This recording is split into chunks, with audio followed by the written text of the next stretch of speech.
Salut camarades de la chose ludique. Aujourd'hui on vous aide à faire le tri dans toutes les sorties de jeux de société, dans toutes les nouveautés qui sortent chaque semaine. On va passer une petite heure avec mes collègues pour discuter de quels sont les jeux parmi la masse de sorties qui nous ont semblé les plus pertinents, les plus amusants, les plus divertissants dans les choses sorties récemment. Au cœur de l'été, vous allez donc retrouver plein de jeux de plateau, des jeux de cartes, des jeux d'ambiance pour jouer avec vos potes, des jeux de stratégie, des jeux d'aventure. Des trucs assez étonnants. On va passer une petite heure en votre compagnie pour passer tout cela en revue et s'exprimer sur les jeux selon notre bon vouloir et notre sens critique. On commence de suite avec des petits jeux.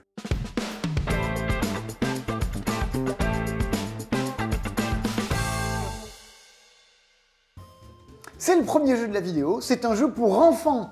C'est qui pourquoi? Mais non, pas du tout. Enfin, pas seulement, on va dire. Mais que dis-tu, Patrick? Ce n'est pas un jeu pour enfants, ville coquin. Ça a une tronche de jeu pour enfants, Marion, qui pourquoi? Et alors, oui, mais peut-être qu'on confond jeu pour enfants et jeu juste qui nous veut pas du mal. Ah oui, c'est ça. Mais c'est un peu le propos du jeu. C'est un jeu sur les apparences et sur l'image qu'on renvoie aussi. Donc c'est normal que le jeu, jusqu'au bout de l'édition, ait une image qui ne corresponde pas et ça interroge là-dessus. C'est vrai. C'est un des trucs qui nous a fait le plus marrer dans les jeux sortis récemment.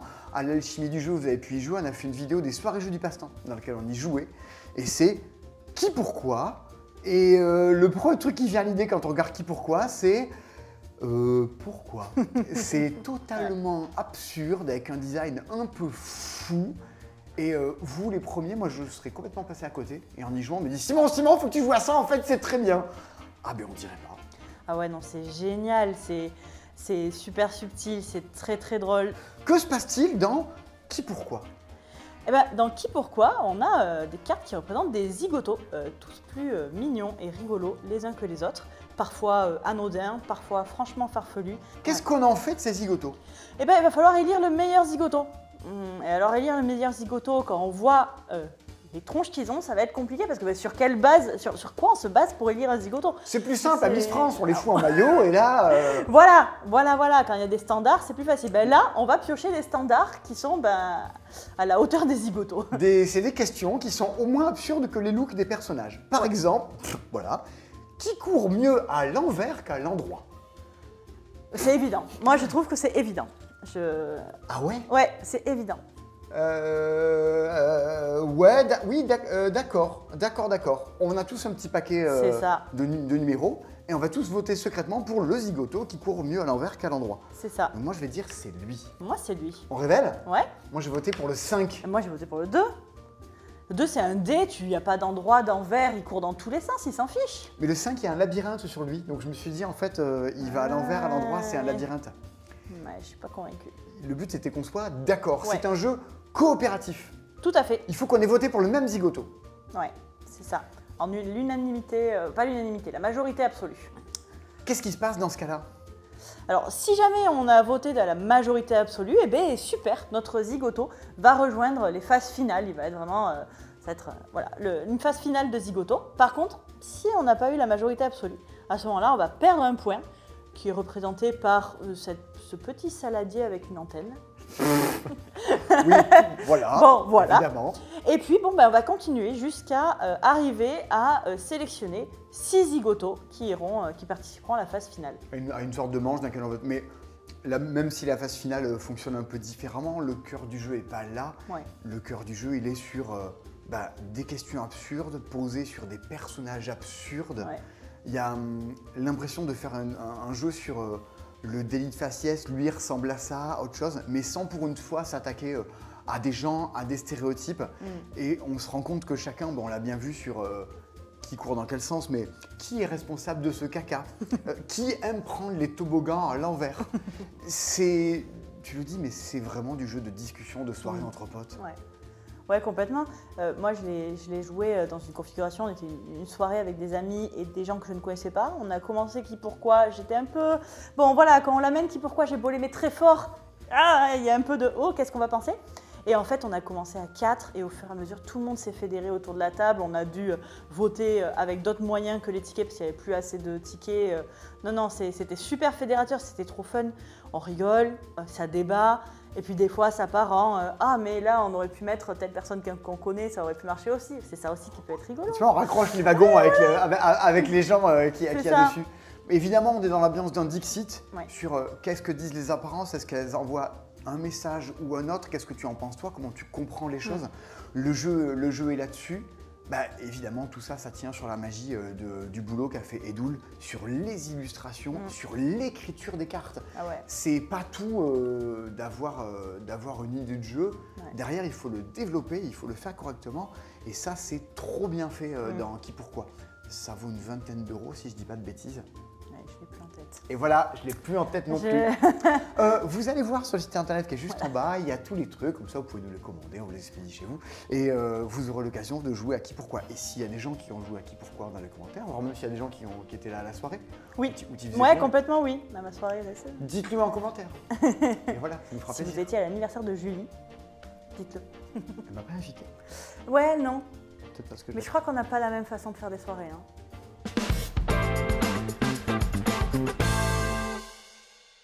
C'est un retour des grands classiques de l'ambiance, c'est Sébastien. Oui, je suis le grand classique de l'ambiance. Appelez-moi pour ambiancer vos soirées. Mais oui, on peut te louer. Ouais, je peux péter et raconter des blagues en même temps. Ah, pour vos meilleures soirées bof, n'hésitez pas. Attention à l'odeur. Ah, mais mon Dieu. On va vraiment diffuser ça, hein, vraiment. Je voulais parler de Link, c'était quand même beaucoup plus grand public. Ouais, Link avec un Q, cela dit. Oui, C'est important de le préciser.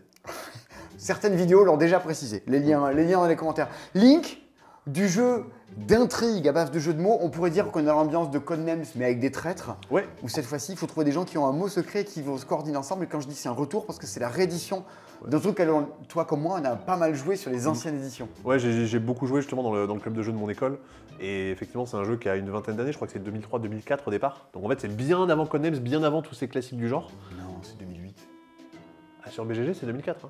Ah bon? Ah ouais, ouais. Édition française, c'est 2008. Voilà, Bon, c'était l'instant geek du jeu. Mais en tout cas, c'est bien antérieur à Ouais. tous ces jeux-là et, Et ils bien l'ont- avant la mode des jeux de mots. Et surtout, ils l'ont refait, le jeu est toujours aussi cool et l'édition est beaucoup plus agréable à jouer Ouais. qu'auparavant. Mais vous ne jouez pas toutes et tous à des jeux depuis 3 siècles. Ouais. Donc, qu'est-ce que c'est Link? Comment ça marche? Qu'est-ce qui s'y passe? Dans Link, il y a deux personnes qui vont être des espions, qui ont reçu un même mot de façon secrète. Genre moi, je connais le mot financier, par exemple. Je vais devoir écrire sur mon petit calepin des mots en rapport avec financier. Tous les autres autour de la table ne connaissent pas ce mot. On est seulement deux à le connaître. Le but de nous deux, si on connaît le mot financier, ça va être de se retrouver en écrivant des mots en rapport avec C'est financier. toi qui as financier, moi je l'ai aussi. Mais le but, c'est que les autres ne repèrent pas. Par exemple, si j'écris gâteau et comptabilité, les autres vont peut-être se douter d'un truc. C'est toi, Ouais. tu es mon financier. Ouais. Les autres vont peut-être se douter d'un truc. Et donc, effectivement, il faut réussir, comme dans des cryptos, comme dans tous ces jeux du genre, à se faire comprendre par une seule personne sans se faire griller par les autres. Et c'est là toute la subtilité. Ouais, du jeu. c'est malin, c'est de faire des associations d'idées, mais dans le but de larguer les gens. Quoi. Ce que fait très bien Dixit aussi, Ouais. Tu fais passer un message secret, faire en sorte qu'il n'y ait qu'une moitié qui trouve et pas d'autres. Mais avec le soupçon de qui sont les traîtres parmi les joueurs, comme on a vu dans Insider, dans Little Secret, dans d'autres jeux. Et ce qui est malin, c'est que techniquement, le jeu ne nous l'impose pas. Mais en pratique, vu qu'on écrit nos mots les uns après les autres, on peut se baser sur les mots qu'ont écrit les autres avant nous. Mais on n'est pas Exactement. du tout obligé de le faire. Ce qui fait que des fois, on va partir dans un champ lexical, genre une fois, tout le monde a écrit des mots qui terminaient en OU, voire même des mots qui prenaient un X au pluriel avec OU, tu sais, genre bijou, genou, caillou, pou, je vais pas tous les faire. Et, Mais le mot secret n'était pas hibou. non, pas du tout. Et en fait, ce qu'il y a, c'est que tout le monde faisait ça. Mais pour le temps, il y avait quand même des mots qui étaient pertinents dans le lot. Et tu fais, mais on est vraiment parti d'une connerie et les ossillons ont quand même réussi à se retrouver des trucs magiques comme ça qui peuvent se T'as passer. l'impression que tout le monde a un plan secret, fait des bêtises, mais non, il y en a que deux, il y a une espèce d'ambiance, on se regarde, et pourquoi t'as écrit ça? Et souvent, t'as écrit ça, t'as écrit un mot parce que t'avais rien d'autre à écrire. Ouais, ouais. Et que t'espères paumer un peu les gens, parce que c'est pas tout de dire les espions qui se retrouvent. Oui. Les autres, ils ont deux buts. Tous les autres joueurs qui sont des chasseurs d'espions, ok, trouver les espions et si possible comprendre leur mot secret, mais la magie du truc, c'est faire en sorte qu'ils se paument. Bah, de se faire Si, griller, ouais. Ouais, si t'as quelqu'un qui a écrit saucisse comme mot, Ouais. bah moi derrière j'ai rien d'intelligent à écrire parce que je suis pas espion, je suis juste un chat. Bah j'écris purée. Par exemple. J'écris un truc qui va faire en sorte que les gens galèrent à se retrouver entre eux quoi. Déjà, si tu réussis à anticiper, te dire attends le mot ça pourrait être quoi et trouver un mot qui sera en rapport. Moi dans tous les cas, c'est ce que je raconte à chaque fois, j'ai réussi à battre le jeu, c'est-à-dire que à l'époque où on n'écrivait pas les mots, où il fallait juste les prononcer à l'oral dans l'ancienne version du jeu, j'étais assis à une table avec des gens qui jouaient, sauf que moi j'étais pas dans la partie et quand ça passait devant moi, je disais des mots. bah, un des espions m'a désigné comme étant son complice, alors que je n'étais même pas dans la Alors que partie. tu jouais même pas? Et ça, je pense que je pourrais jamais faire mieux dans un autre jeu de société. Tu n'aurais pas pu dans cette nouvelle édition. Eh oui. Dans l'ancienne édition, on disait les mots à la cantonade et il y avait très vite, quand on avait fait un tour de table, on disait qu'est-ce que tu as dit, toi, au fait? C'était quoi déjà ton mot? Maintenant, dans la nouvelle édition, on écrit le mot devant nous. Et on pose le chevalet devant nous, donc ce qui fait qu'on sait ce que tout le monde a écrit à tout moment. Et des gens reprochent un peu ça, disent ah non, moi j'aimais bien quand on répétait les mots. Bah, en fais-le. fait, on peut toujours le faire avec cette version-là. Si tu as envie de malgré répéter. tout, ouais. Autrefois, il y avait 2 paquets de cartes qu'il fallait trier, qui étaient numérotés. Maintenant, c'est un petit livre qui fait office de liste de mots à trouver Non, et c'est beaucoup plus malin comme ça. Le taf éditorial est hyper malin et notamment le principe des cartes et tout, ça fonctionnait. Mais notamment là où c'est beaucoup plus pratique, c'est pour enchaîner les parties. C'est-à-dire qu'avant, il fallait effectivement ramasser les cartes, en retrouver d'autres, les redistribuer. Là, bah, on ouvre juste un nouveau numéro dans notre carnet et ça tombe. C'est les aussi mêmes bien. gens qui sont derrière Fiesta de los Muertos. Ouais. Antonin Bocara, Ouais.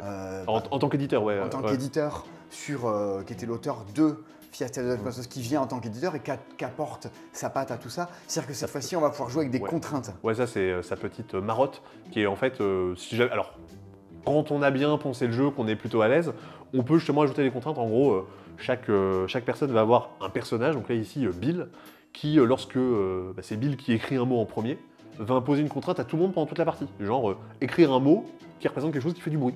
Et quelqu'un d'autre va avoir écrire un mot qui commence par S, Ouais, écrire un mot quand qui il rentre faut dans une valise. Se faire trouver Ouais. par les autres, ne pas se faire avoir par les chasseurs qui écrivent n'importe quoi et qu'en plus ça colle avec des choses qui font du bruit. Ouais, c'est chaud. Paye ta galère. Mais c'est ce qui fait que c'est rigolo, c'est que ça galère, c'est que c'est plein de petits procos et il y a cette envie de faire des revanches, il y a envie d'être l'espion qui fait que t'enchaînes et t'enchaînes les parties. Ouais, Ça puis- joue de 4 à 8. Ouais. C'est du genre Complètement, jouer en complètement. soirée avec des potes. Et ça, j'ai joué à peu près dans toutes les configurations et ça marche bien. Là, notamment, ce qui a été ajouté à 7 et à 8, c'était chaud de gagner pour les contre-espions, pour les innocents avant. Là, maintenant, il y a eu une petite modification. En gros, à 7 et à 8, je connais une personne qui est aussi innocente. De façon à me dire, ok, toi, je sais que tu es innocent, donc les mots que tu écris, je sais que ce sera pas corrélé aux autres. C'est un style de jeu dans lequel il y a des mots, des espions, des gens qui se doivent trouver un truc, qui ont beaucoup été adaptés sous d'autres déclinaisons de jeu, qui ont beaucoup été repris sous des formes de jeux vidéo avec des applications. Ça, c'est vraiment la forme de jeu de société. Certes, ok, la plus pure, mais même 15, 20 ans après, on s'accordera sur les chiffres, et pousser dans ce retranchement et améliorer éditorialement, du coup, bah oui. Ouais, ça, mais mécaniquement, ça n'a pas pris une ride et ça marche toujours autant. Visuellement, le lifting a été fou. C'est Stéphane Escapa qui a fait un super taf là-dessus. Avec un style un peu film d'espionnage, un jeu vidéo qui s'appelle Larcin Laser aussi, qui est un peu ce style-là, très coloré avec des ondes. Je trouve ça vraiment super joli. Bah écoute, je pense que vous avez bien compris Ouais. ce que c'est l'ambiance de Link et le côté vas-y, on joue un soir, on va se marrer. Maintenant, on va parler d'un jeu qui va jouer peut-être à moins nombreux, en solo à 2 ou en petit groupe, qui s'appelle Backstory. Je crois qu'on avait fait ensemble. On va recevoir Tony pour en parler. C'était tellement bien. Je l'envie, Tony. Tony, j'espère qu'il va dire des bonnes choses sur le jeu. Ouais, je crois qu'on aime beaucoup Backstories, bah vous verrez. Et on aime beaucoup Tony. Aussi.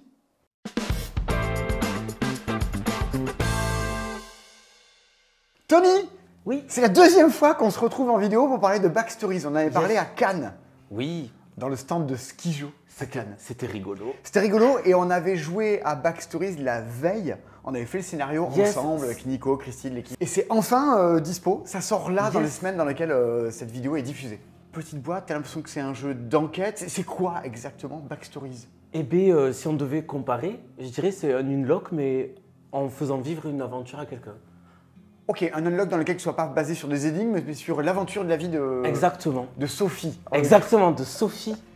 Voici Sophie, le personnage que vous allez incarner. Alors non, on se marre parce que Sophie, Sophie quoi. Tous les Elle a- gens qui ont fait le jeu, Sophie. Voilà, Sophie.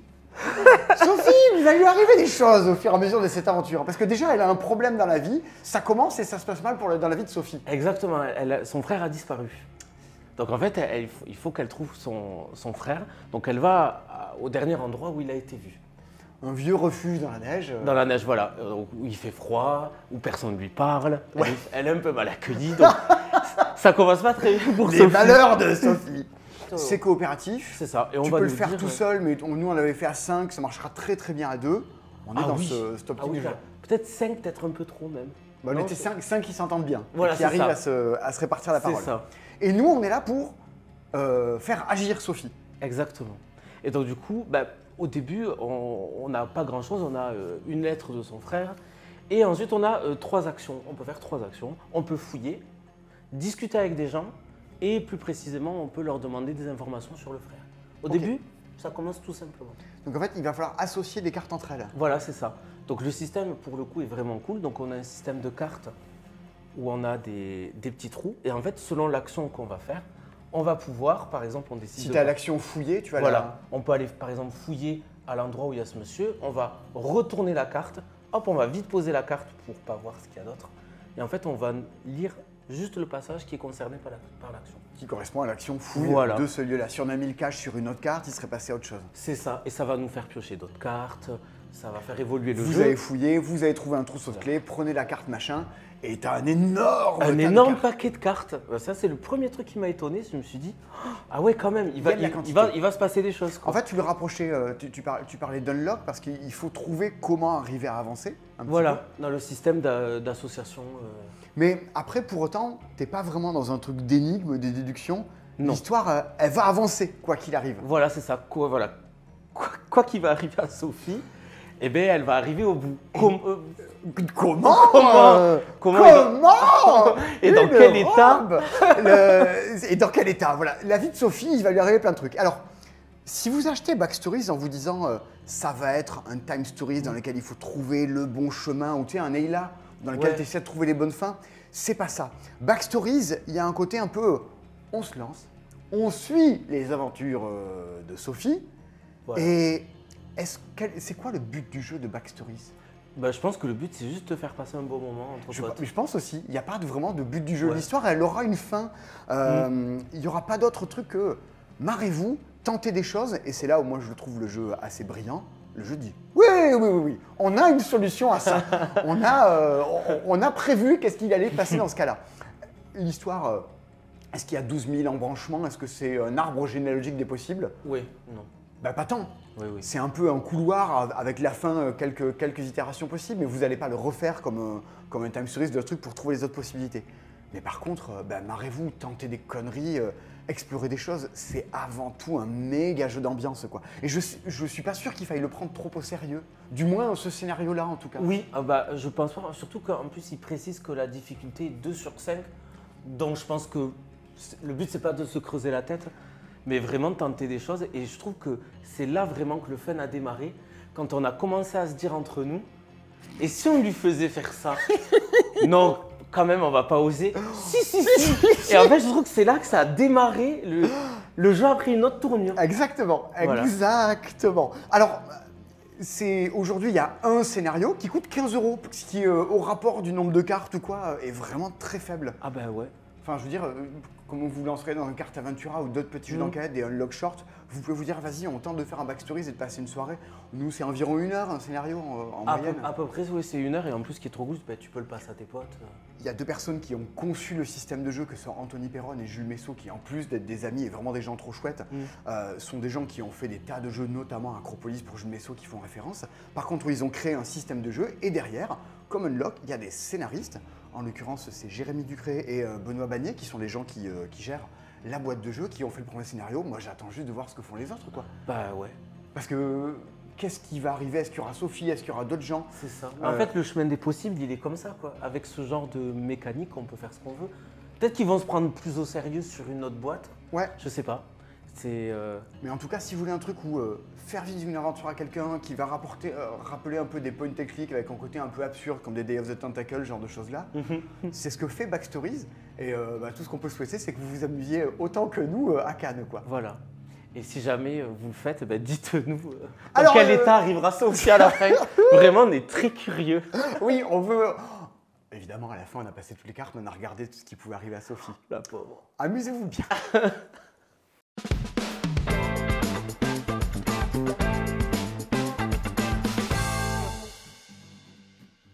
Dans la catégorie Le passe-temps parle de jeux obscurs, Score 5 de Philippe Dubarry, le mari de la comtesse Dubarry.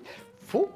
Ça, personne ne l'a vu passer nulle part. On est en dessous des radars de chez Radar. Ah ouais, c'est passé à la trappe, mais complet quoi. Alors que c'est quand même très rigolo. Ouais, c'est trop bien. Je pense que c'est peut-être le visuel.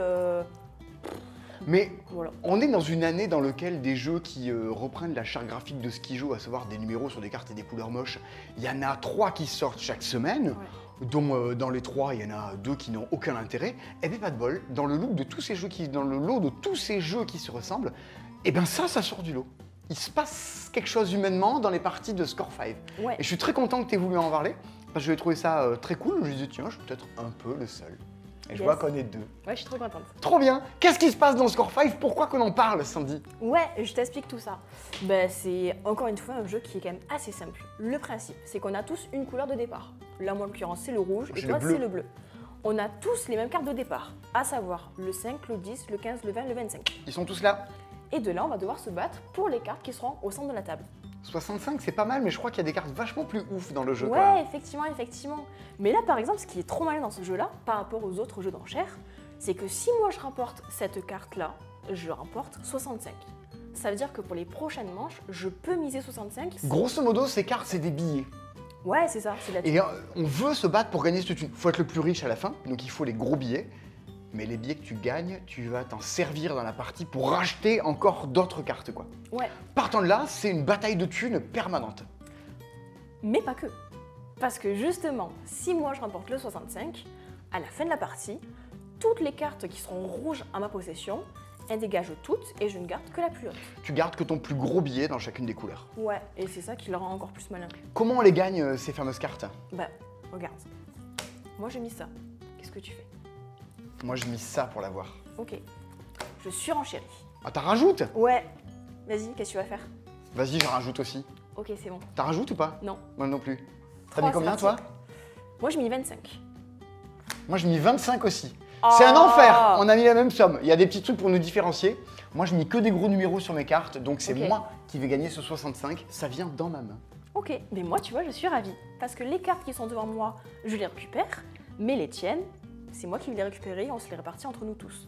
Normalement, là, on joue à 2, mais tu joues à plus nombreux. Ouais, c'est ça. Et toute la thune qui est dépensée par quelqu'un, vram, ça repart dans la main des autres. Donc ok, je me suis peut-être enrichi avec une seule carte, mais je me suis appauvri de l'autre côté.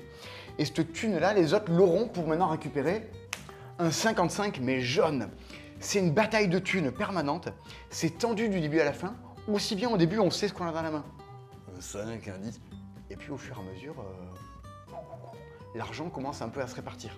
Vers la fin du jeu, il y a des gros billets qui valent 115, 120 qui vont tomber. Et là, faut y aller, quoi. Ah oui, là tu mises tout le jeu, quoi, carrément. Oui, ça arrive qu'il y a des moments qui disent « Moi, je rajoute, et je rajoute, et je rajoute !» Et ça bataille, quoi. Humainement, il se passe quelque chose pendant la partie. C'est quand même assez tendu. Ouais, t'as une espèce de tension sous la table, je trouve. Parce que justement, le but c'est d'être premier, mais en même temps, faut pas être premier, mais trop haut. Mais c'est bien aussi d'être deuxième pour récolter la mise du premier. Mais si Et tu... c'est juste milieu là qui Ouais, est parce que super tu dur veux à que avoir. les autres crachent de la thune, parce que s'ils la crachent, ram, ça te revient à toi. Effectivement, c'est un terrible jeu d'argent, d'enchères, un peu d'escroquerie. Tu pousses les autres au crime, tu dis Ah oui. vas-y, dépense ta thune, Ah elle va oui, me revenir, vas-y, Moi je vas-y. fais que miser, mais je mise que des 5 et toi t'es en train de flipper et tu mises des grosses cartes et en fait t'as tout perdu quoi. Le côté bluff, le côté poker, quoi. En termes de nombre de joueurs, ça se joue de combien à combien, Score 5? C'est de 2 à 5 joueurs. Tu as joué à 2? Non, effectivement.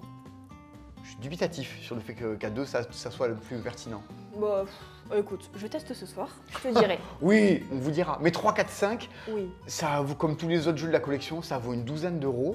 Si vous avez bien les trucs un peu où ça râle autour de la table, il y a du bluff, de l'argent, il n'y en a pas tant que ça, hein, des jeux de cet ordre-là. Bah, Score 5, vous pouvez y aller, vous vous en souviendrez des parties, ça va crier.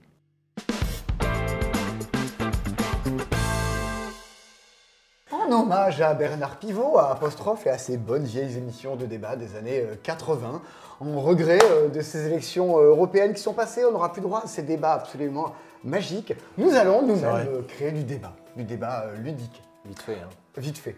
Avec Niette. Ça sera pas aussi Ouais. performant. Voilà, on va pas Avec se taper une- dessus, quoi. hein. Non. Non, verbalement, Ouais, voilà. c'est tout. N'hésitez pas, pour l'audience, c'est toujours un petit plus. Miette, aussi qu'on appelle Nicolas dans le monde du jeu. Et Damien, qu'on n'appelait pas parce que t'étais pas là avant. Il vient d'arriver. Il nous vient tout droit de Wallonie. Aujourd'hui, le débat est sur les jeux à cocher. Il y a plein de jeux à cocher qui sortent à peu près tout le temps, quoique un peu moins ces temps-ci Il y que en a les moins, années il y en a moins. précédentes. C'est moins la mode. Mais il y en a encore quelques-uns.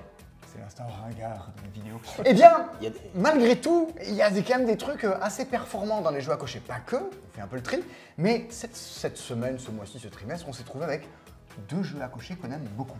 Et toi, Damien, clairement, tu préfères jouer à Next Station Paris. Ouais, carrément, et de loin. Et toi, de loin, tu préfères jouer à Silver and Gold Pyramide. Bien sûr, évidemment. Eh bien, vous allez nous expliquer pourquoi. Qu'est-ce que c'est, Nicolas, Silver and Gold Pyramide? Silver and Gold Pyramide, c'est la suite, le deuxième jeu dans l'univers Silver and Gold. Bon, il n'y a pas besoin d'avoir le premier ou d'y avoir joué. Non, absolument pas. C'est Phil Walker Harding qui est derrière ça. C'est du jeu à cocher hyper efficace avec...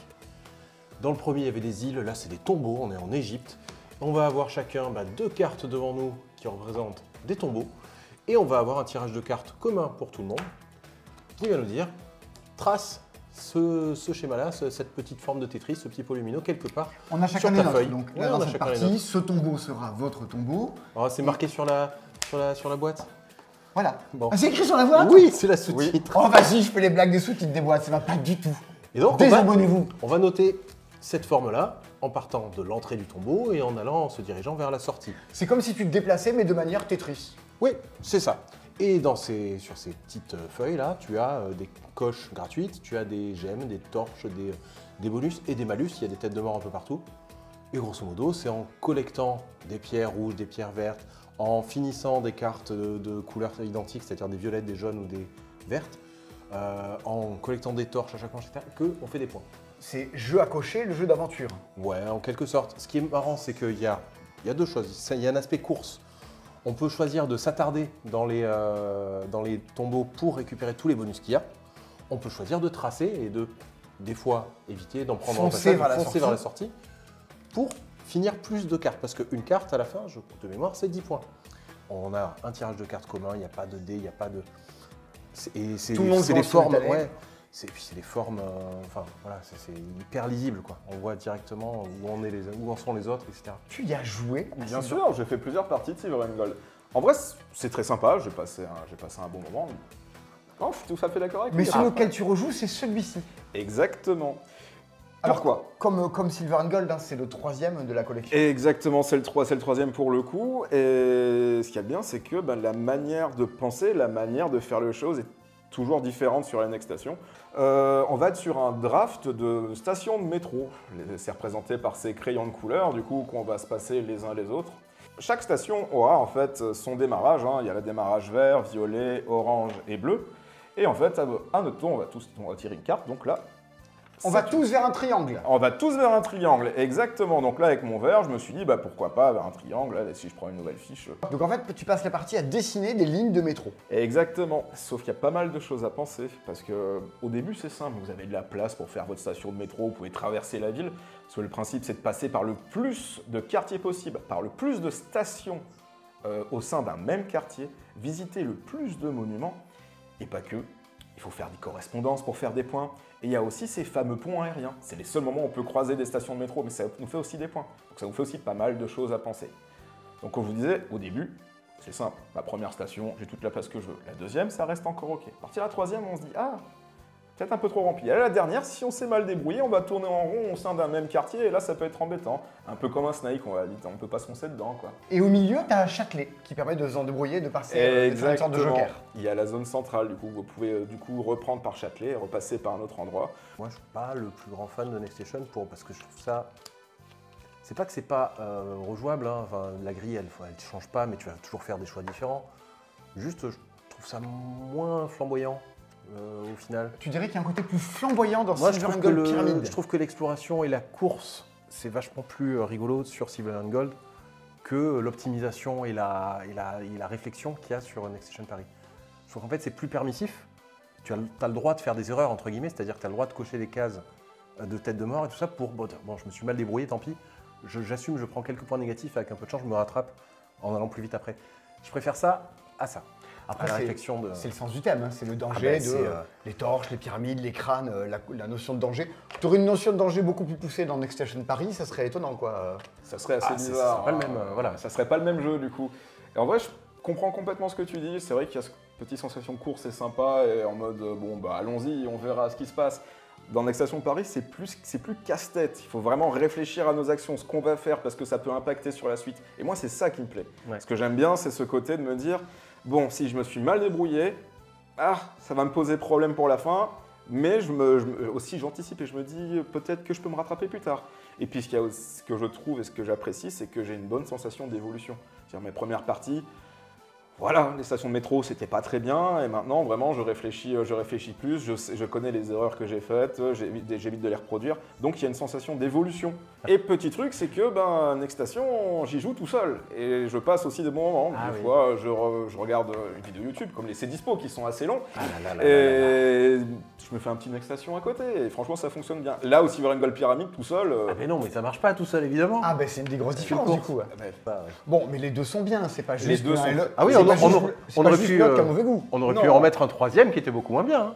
Oui, On l'a pas fait. On l'a pas fait. On l'a Parce pas qu'on fait. fait les choix, on ne garde que le meilleur. Vous avez des idées du coup de qu'est-ce qui se passe dans l'un, dans l'autre, les points forts, les points faibles du le feutre, et moi je peux faire du coloriage avec. Maintenant, auquel vous voudrez jouer. On fera des stats de vente de lequel c'est le plus Ouais, vendu. dites-nous, ouais.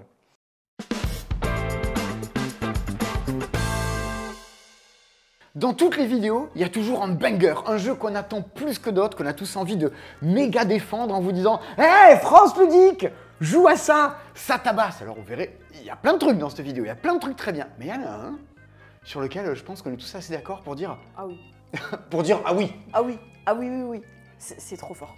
C'est très fort, c'est comment dire, vous risquez de passer à côté là comme ça, parce que tu aurais dit quoi pour qualifier le graphisme, l'édition de Robotrick Pourquoi?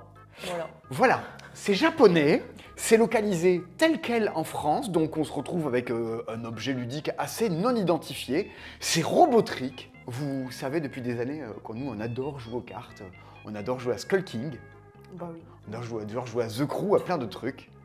Et ça, c'est un jeu de pli. C'est le très étrange Robotrick. Est-ce que Sandy, tu pourrais nous expliquer en quelques mots qu'est-ce qui se passe dans Robotrick? Ouais, bien sûr, je vous ai expliqué.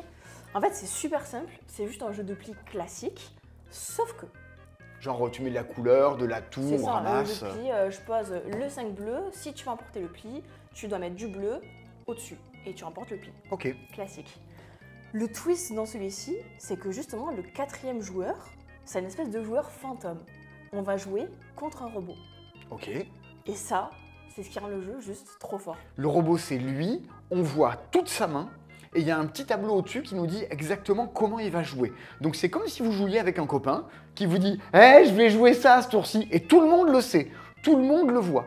Et donc il va falloir jouer avec ça et contre ça. Et c'est ce qui est terrible, parce que, on en parlait juste avant, c'est comme à Skull King, c'est vraiment un jeu dans lequel il faut jouer au con, et c'est un truc assez méchant et assez retors, Ah oui, Robotrick. c'est trop enfoiré. Mais comme je te disais encore une fois, c'est vraiment le genre de jeu mais tellement punitif où si t'as pas cette carte à ce moment-là, mais tu t'en prends plein la gueule par le robot, c'est infernal. Tout votre but, c'est de remporter 3 cartes. Vous marquerez les points qu'il y a sur ces 3 cartes, dont vous voulez gagner 3 tours. Sauf que des tours, il y en a 12 à Robotrick.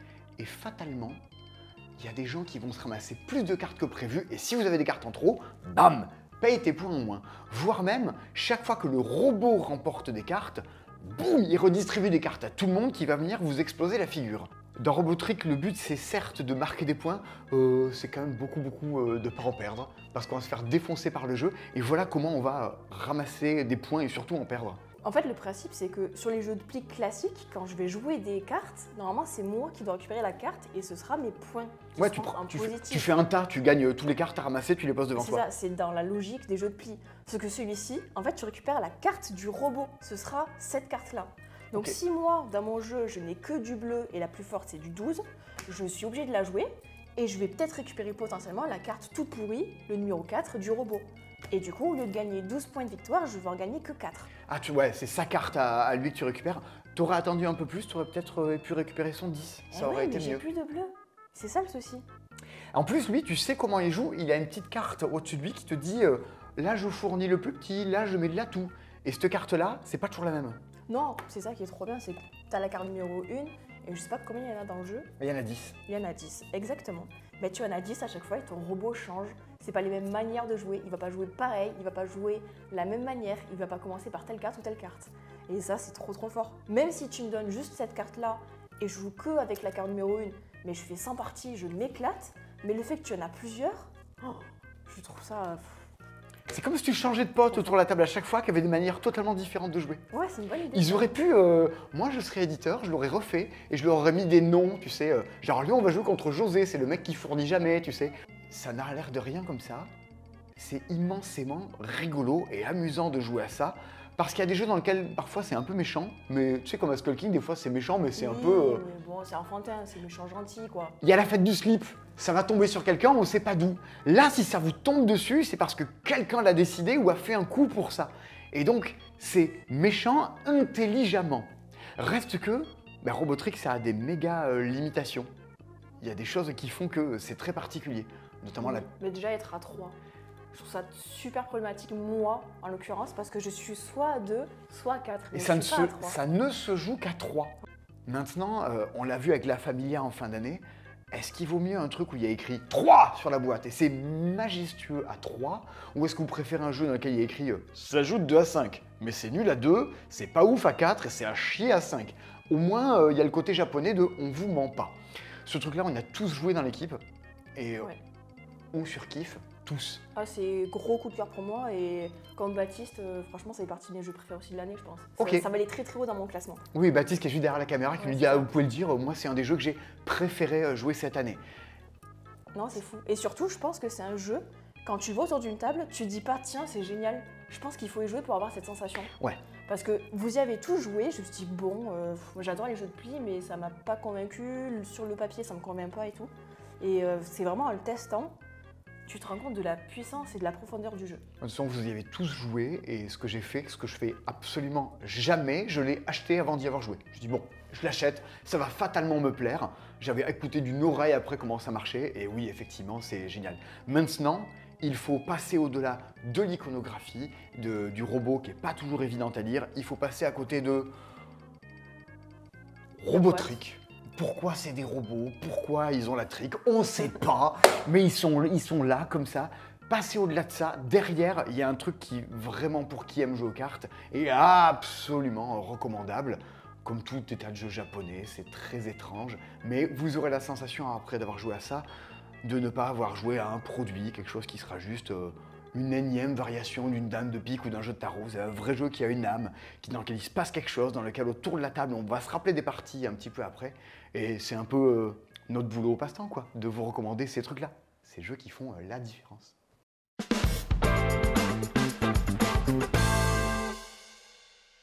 Tu jouais, toi, au Mastermind quand tu étais petite? Mais pas du tout.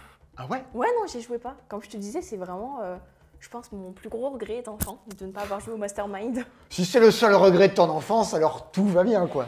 Ouais. Moi, je pouvais pas y jouer autant que ça. Ma mère, ça l'amusait pas du tout comme jeu. Alors, elle me faisait jouer. Je sais pas si ça la ferait plus marrer de jouer à Temple Code. Il y a moyen. Temple Code, c'est une sorte de mastermind moderne, on peut le dire? Ouais, un Mastermind qui est clairement réussi.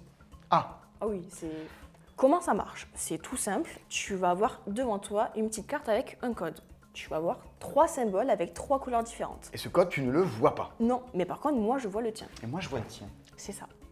Le but, c'est de trouver 2 fois le code. Donc ici, il faut que je trouve ce code-là pour gagner un demi-point. Il faut que je trouve un deuxième code qu'on me changera après pour gagner un point complet, gagner la Ok, partie. premier qui a trouvé 2 codes a gagné. Tout simple que ça. Jusque-là, tout va bien. Je choisis une carte qui sera devant toi, soit une carte qui est avantageuse pour moi, soit une carte qui ne te donne pas trop d'informations sur ton code. Ah, tu m'enlèves une carte qu'il y a devant moi, quoi, grosso Ouais. modo. C'est ça. Donc celle-là, je vais la prendre. Celle-ci, elle va être pour toi. Ok. Quand tu la retournes, effectivement, tu vas avoir des petits pictogrammes qui vont pouvoir s'enchaîner et s'emboîter. S'emboîter. Ah, par exemple, moi j'ai une flèche qui me monte un triangle rouge, ce qui veut dire qu'en fait, le jeu est en train de me dire que sur le code que j'ai en main, il y a un seul symbole qui correspond et qui en plus n'est pas à la bonne place. C'est ça. C'est vraiment l'équivalent du Mastermind avec les petits cours rouges et blancs là qu'on mettait dans la boîte en plastique. Bah, je sais pas, j'ai pas y joué. Ah, t'as même pas rattrapé ça. Non, ok, même pas. donc moi je note que là-dessus, il y a blanc, bleu et vert et il y en a un qui est mal placé. Ok. J'en ai un, il y en a 2 autres que j'ai pas. Moi, je Et- sais que j'en ai 2, mais 2 mal placés. Maintenant, je vais prendre un code chez toi et pareil, je vais réfléchir à qu'est-ce que je prends et qu'est-ce que je ne veux pas que tu aies. Il y a des choses, je ne veux pas que tu les aies parce que ça va te filer trop d'infos. Par exemple, moi, je vais prendre ceci et je vais pas te laisser, je vais te laisser la carte la moins bonne. Ah oui, je confirme. Ok, là j'ai 2 symboles qui sont mal placés. On pioche des nouvelles cartes et on va enchaîner les tours comme ça. c'est un peu une course à qui va trouver les choses avant l'autre. Ah mais c'est clairement une course. C'est vraiment la course à qui sera le meilleur quoi. Qui sera le plus malin? Bah oui, c'est ça. Bataille de cerveau! Et toi, c'est un truc auquel tu es redoutable. Pas redoutable, mais bon, ok, d'accord, je suis redoutable. L'auteur qui a fait jouer au Festival d'Alchimie du jeu, tu trouvais tous les codes en 2 coups. Il pensait que c'était même pas possible, il pensait que tu trichais. Ouais, c'est ça. En fait, on était tous les deux en mode des gros gamins. On se mettait des codes. Tiens, celle-là, fais-le en 2 coups. Tiens, celle-là, fais-la. Et on était vraiment des gros geeks boutonneux, matheux, là, en train de faire notre petit code. Parce que c'est trop fun. rigoureusement le genre de jeu que tu surkiffes. Et qu'est-ce qui fait? Parce que des jeux de Johan Levé, donc, qui est l'auteur, qui fait des jeux de déduction, il y en a 4 qui sont sortis dans les semaines, mois et années qui sont passées. Turing Machine, archéologique, chronologique, Temple Code. Qu'est-ce qui fait qu'aujourd'hui on parle de Temple Code? Qu'est-ce qui fait que ça a un intérêt par rapport aux autres qui sont autour? Ouais, c'est une très bonne question. Comme tu sais, j'ai adoré tous ces jeux parce que c'est vraiment ma came. Celui-ci, particulièrement, déjà parce que l'édition, elle est juste canon. C'est fluide, c'est simple. Et surtout, le Mastermind, ça parle à tout le monde. Il y a un truc qui est assez accessible. Et ça, je trouve ça tellement bien. D'autant plus que malgré que le Mastermind soit un jeu quand même plutôt familial, celui-ci, pour moi, ne l'est pas du tout. Bah attends, il y a écrit 8 ans et plus sur la boîte là. Et ça, c'est pas familial à 8 ans et plus? Non. Ça, c'est Mastermind et c'est pas familial? Non, c'est pas possible. Pour moi, le 8 ans, c'est pas possible. On est sur du 12 ans minimum. Ok. J'ai testé à la maison avec les enfants et non, ça ne marche pas. Je pensais aussi sur le papier, mais en fait, en les voyant jouer, je me dis soit ils sont mauvais, soit ce n'est pas possible. Et tu t'es pas dit qu'ils étaient mauvais, tes enfants? Ouais, mais non, comme tu le sais, les papas, il est prof de maths, donc forcément les enfants, ils veulent copier papa, ils baignent dans les chiffres depuis tout jeune. Donc le petit qui a 7 ans et demi et la grande qui a 12 ans, ils ont fait une partie avec moi, ils n'ont rien compris. Ils comprennent, mais pour eux, c'est tellement le bout du monde. D'accord. Ce qui les bloque, c'est pas tant de prendre des notes et de s'organiser mentalement. Ce qui les bloque, c'est la somme d'informations à devoir faire, j'allais dire conjoncturer, un verbe qui n'existe pas, des sommes d'informations à assembler les unes les autres. Ouais, c'est clairement ça. Tu vois, là, moi, je vais avoir un triangle rouge. Sur cette carte, je vais savoir que ici c'est pas l'œuf, ici c'est pas ici, ici c'est pas ici.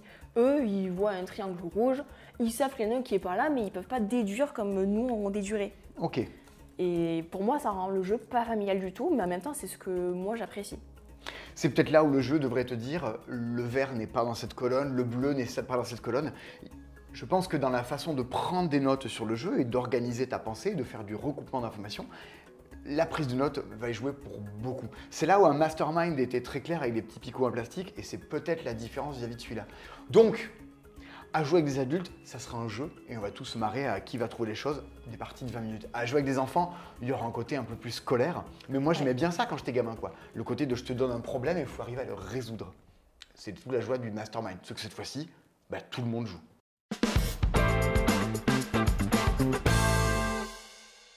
Damien, c'est le truc qui a fait le plus de bruit à Cannes. Tout le monde est sorti du grand festival international des jeux de Cannes en se disant « Waouh, ce truc-là, ça va tout ratiboiser, tout le monde va jouer à ça, c'est trop beau, c'est trop fort. » Et ça s'est un peu vérifié, c'est totalement sold out. Au moment où vous regardez cette vidéo, il n'y en a plus. Je dis pas de bêtises. Et il dit pas de bêtises. Ça revient en juillet, je crois. Précommandez-le, tout le monde va de nouveau se ruer dessus. C'est Harmonize de chez Libellude. Premier truc qui saute aux yeux. C'est beau. C'est super beau. C'est quand même très très beau. Ouais. Mais c'est pas que beau. Il y a comme les bateaux, il y a un jeu derrière d'Harmonize. Dites-vous qu'on est quand même sur un truc qui est assez casse-tête. C'est-à-dire que là, on voit, il y a un petit peu de matériel un peu partout. Vous allez retrouver cette petite tuile de couleur que vous allez positionner. Un truc à prendre en compte, ça va être les fameuses missions communes. Ça va être des missions avec des arbres, qui sont plus ou moins grands, des chaînes de montagnes, des champs, des maisons. Et pour ce côté de plateau, parce qu'il y a 2 côtés de plateau, on va essayer de faire des petites îles. Donc chacun en a notre plateau, et il va falloir qu'on construise une sorte de biome, de royaume. C'est ça. En fonction des missions qu'on a sur nos cartes. Exactement. Chaque fois qu'on va jouer, on va donc prendre au milieu des petits bouts de paysage. Ouais. On va prendre du coup ces 3 petites tuiles qu'on va venir placer là où on veut. On n'est pas obligé de les coller l'une à l'autre, c'est où on veut. Ah, parce que de base, tu as des missions qui sont sur ta carte. Exactement. Et à chaque tour, tu peux récupérer des animaux qui te donnent des nouvelles missions. Exactement. Donc, tu te retrouves déjà avec 5 missions de base. Oui. Chaque animal va te filer sa mission en plus. Exact. Donc tu vas avoir 9 trucs à faire à la fois sur ton plateau. Exact. Et ton but, c'est d'y arriver. Oui. On sent qu'on va galérer ou pas? On va galérer un petit peu, c'est le côté casse-tête. Mais là, comme ça, tu as ton plateau, tu mets des tuiles dessus, tu as des missions. J'ai l'impression que c'est Cascadia, Azul, Acropolis qu'on est dans rigoureusement le même genre de jeu. C'est quoi qu'est-ce qui le détache du reste? Qu'est-ce qui fait, au-delà du fait que ce soit immensément beau, qu'est-ce qui le détache d'un Azul, par exemple? Mais pour moi, je trouverais quand même beaucoup moins méchant qu'Azul. Avec ce qu'il y a avec Azul, c'est ce petit côté de je prends imaginons, hein, ces petites tuiles, les autres vont au centre de la table, et à la fin, je vais faire en sorte que mon adversaire ramasse le reste et qu'il les mette dans la piste de points négatifs. Il n'y aura pas ce côté-là dans ce jeu. Ouais, t'as pas le côté mesquin qui peut y avoir Exactement, dans Azul. c'est pas vraiment mesquin, ça va. Acropolis? C'est beaucoup plus casse-tête qu'Acropolis. Acropolis, c'est très sympa, c'est très chouette, ça fonctionne bien, mais je le conseille peut-être pas au même type de personne. Parce Ouais, que ça fait pas fumer le cerveau, Acropolis. voilà, là, ça fait fumer le cerveau. Dites-vous que vraiment, vous devez checker un peu partout. Et Cascadia? Bah, à part les animaux, je vois pas. Je sais pas, moi je trouve que c'est dans la même veine, mais... Oui, bon, il y a des animaux, quoi. D'accord, ok. La pyramide d'animaux, peut-être, c'est un peu pareil? Bah, y a un boulot énorme d'édition qui a été fait par Libellude, notamment par les illustrations de Maeva da Silva et le boulot éditorial qui a été fait par Anouk, qui je crois maintenant ne bosse plus chez Libellude, mais gloire et respect pour tout le boulot qui a été fait dessus. C'est Juan Benvenuto qui a créé le jeu derrière. Attendez-vous dans Harmonies, effectivement, tu l'as dit, à avoir quelque chose qui vous fait cramer le cerveau. Ils me disent alors, il faut que je rentre de retel animal, que je mette ça ici. Moi, tu vois, typiquement, je n'y arrive pas. J'ai l'impression de rejouer à Calico, à tout genre de jeu-là, dans lequel on me dit « Fais ça, et fais ça, et fais ça, et fais ça aussi. Ah, foutez-moi la paix, je fais ce que je peux, je fais ce que je veux. » Tu vois, Harmonie, Je peux comprendre. ça me fait sauter les plombs. Mais il y a des gens qui surkiffent et qui adorent ce style de petit casse-tête personnel chez soi, quoi. Et c'est ce qui fait que, à mon avis, Harmonies, au-delà du fait que ce soit trop beau, qu'on a tous envie d'y jouer, est-ce que ça vous plaira, est-ce que ça vous plaira pas? Bah, posez-vous la question, est-ce que vous voulez vous frotter à quelque chose qui vous résiste un peu et dans lequel... T'es déjà arrivé à faire une partie où t'arrivais à satisfaire tous tes animaux, à tout vider tout, à faire l'émission de tout le monde? Eh ben, quasiment. J'ai remarqué que quand je tombais sur les petits animaux comme ça qui ne demandaient que deux tuiles, je m'en sortais pas trop Ouais. mal. Faut pas prendre des gros contrats, quoi. Il faut pas prendre des trop gros contrats, mais en fait, il y a toujours un truc que tu mets de côté. Tu peux pas tout faire. Ça va être compliqué de se dire Ouais. je vais faire ça, mais en même temps, je vais faire des petits îlots partout. Et puis bon, il y a ce qui tombe, il y a la chance de la pioche à tout Ouais, moment. Je crois que j'ai envie de tout faire et j'y arrive pas. Eh ben c'est ça le problème, c'est que tu as envie de tout faire et qu'il faut savoir mettre des trucs de côté un petit peu. Bon, Harmonies, le problème, c'est pas le jeu. Le problème d'Harmonies, c'est moi. Voilà. Mais c'est pas, c'est que mon problème à moi. Parce que tout le monde surkiffe. Parce que le boulot est trop bien fait. Ça revient en juillet. Vous pouvez vous y frotter à ce moment-là.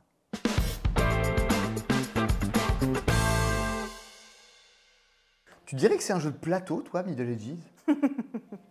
Ah, c'est une bonne question. Ouais. Alors, ouais. On est toujours un peu embêté pour savoir où le ranger, tu vois.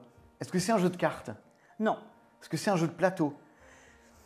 Dans notre nomenclature à nous, oui. Littéralement parlant, non. Donc, aujourd'hui, nous parlons d'un jeu de plateau qui n'est pas un jeu de plateau dans notre nomenclature. C'est Middle Ages. Marion, est-ce que tu avais déjà joué à l'ancienne édition de Middle Ages qui s'appelle Majesty? Et non, pas du tout. J'ai pas Par eu cette contre, chance. tu as joué à Splendor, Oui, un petit peu. qui est l'autre jeu de son auteur, Marc-André. Ouais, tout à fait. Je sais pas s'il a fait beaucoup de trucs dans sa vie, mis à part ça, Marc-André. Middle Ages, sorti de chez Studio H, une maison d'édition de chez Gigamic avec des illustrations de Claire Conan. Et c'est le retour d'un truc qui déjà à l'époque avait fait grand bruit et qui de nouveau refait du bruit. Et c'est pas juste le jeu qu'ils ont refait graphiquement. Ils ont poussé le jeu dans ses retranchements et c'est encore mieux. Est-ce que tu saurais nous expliquer où va Middle Ages, qu'est-ce qui se passe dans une partie et on verra après pourquoi c'est bien.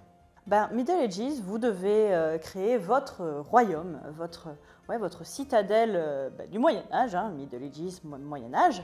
Oh. Et pour ça, vous allez devoir prendre des petites tuiles qui ont des petits détrompeurs très agréables et les placer aux emplacements dédiés. Donc chaque tuile correspond en fait à un type de bâtiment qui ira à un endroit précis de votre royaume. Oui, c'est du puzzle, quoi. Tu utilises le mot détrompeur. Oui, c'est un détrompeur. Non, mais très bien. Moi, j'aime bien. Je veux ce bout de détrompeur, je le trouve super.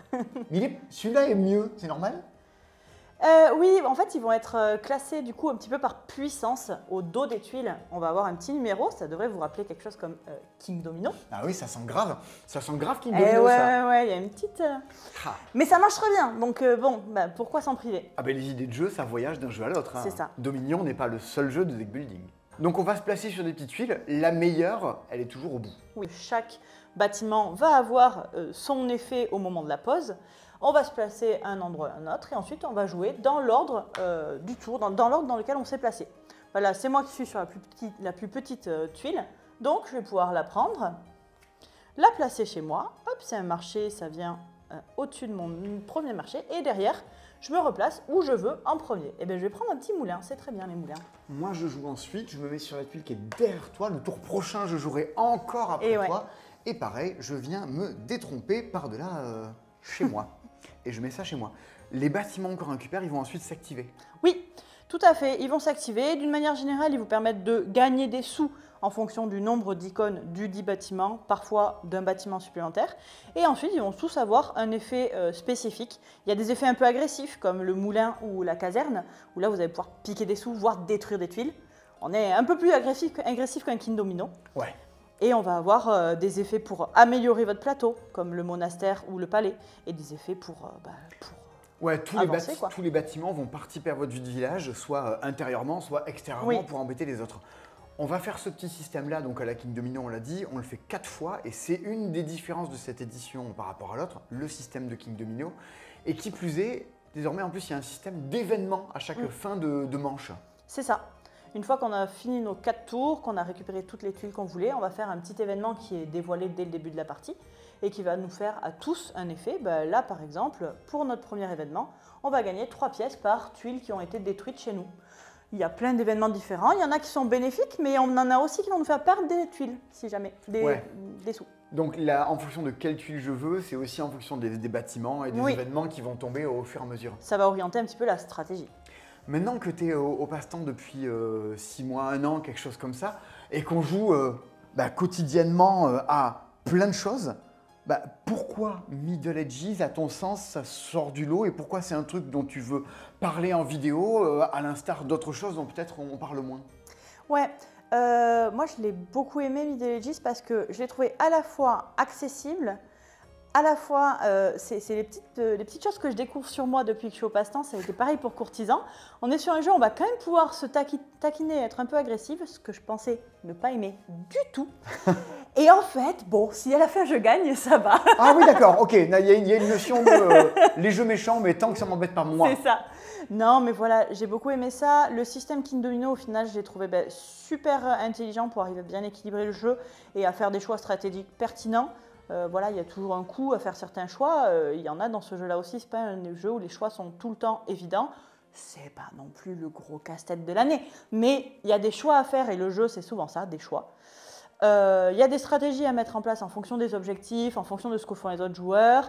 C'est jouable dans plein de configurations possibles. J'ai même bien aimé la partie à 2. Il y a un peu de débat là-dessus, mais moi j'ai bien aimé ma partie à 2. Je le recommanderais sans problème. Parce que ça se joue jusqu'à 5 aussi. Et ouais. Et dernière chose que j'ai beaucoup aimé, en vrai, le matériel. Le matériel, les tuiles, c'est tellement agréable. Les systèmes de détrompeurs sont vraiment chouettes. Et à la fin, on a quand même cette satisfaction de regarder notre royaume complet, d'avoir posé nos petites tuiles. C'est peut-être anecdotique pour certains, mais vraiment, on a du matériel qualitatif, agréable à jouer, agréable à manipuler. Et c'est très Non, chouette. ils se sont bien embêtés là-dessus, Ouais. enfin, même s'ils se sont fait plaisir, on pourrait le dire d'une autre façon, parce que chaque bâtiment a une illustration qui lui est propre, et Ouais. donc il y a un plaisir à faire son petit château et à l'admirer un peu, à se dire tiens, il y a des petits détails cachés à plein d'endroits. Visuellement, c'est très malin. Si Ouais. ludiquement c'est cool, si ça marche de 2 à 5, si le renouvellement des parties se fait en fonction des missions, tout ça, ils ont bien fait de pas juste le republier Ouais. tel quel, de pousser le jeu dans ses retranchements et d'en faire quelque chose qui soit sans doute encore plus pertinent que ce qu'était Majesty à la place, quoi. Mm. Au bout de, je sais pas, c'était combien de temps? C'était au moins il y a 7 ou 8 ans maintenant, Majesty. Peut-être qu'on aura une nouvelle version de Splendor un jour dans laquelle ils referont Ouais, encore le c'est jeu. possible, hein, c'est possible. Splendor Pokémon, c'est très bien. Mais ça se fait qu'en Corée. Ouais, moi, je joue qu'à Pokémon Go, je joue pas à Splendor Pokémon. Tu crois qu'un jour il y aura Majesty Pokémon? Ah, pourquoi pas? Tout peut être fait avec Pokémon. Oui, tout. Mais Wingspan Pokémon, ça on l'attend. Oui.